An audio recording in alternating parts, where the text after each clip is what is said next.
ইস, অল্পের জন্য century miss Tanzid Hasan তামিমের।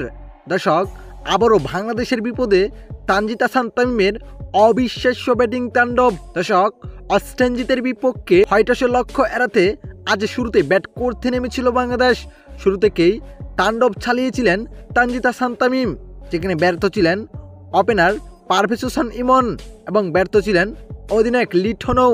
তবে সাইফ হাসানকে নিয়ে দুটি করার চেষ্টা করছিলেন তানজিদ হাসান তামিম, কিন্তু সাইফ হাসানও ফিরে যান, রিশাদও ফিরে যান 3 রানে। নুরুল হাসান, নাসুম আহমেদ ও জাকির আলী তিনজনেই আজকেও ব্যর্থ।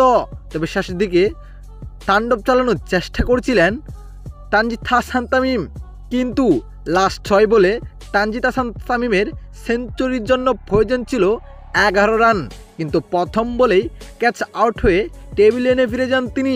মাত্র 11 রানের জন্য সেঞ্চুরি করতে পারলেন না তিনি। শেষ পর্যন্ত তার ব্যাটিং তাণ্ডবে লড়াকো পুঁজি বাংলাদেশের।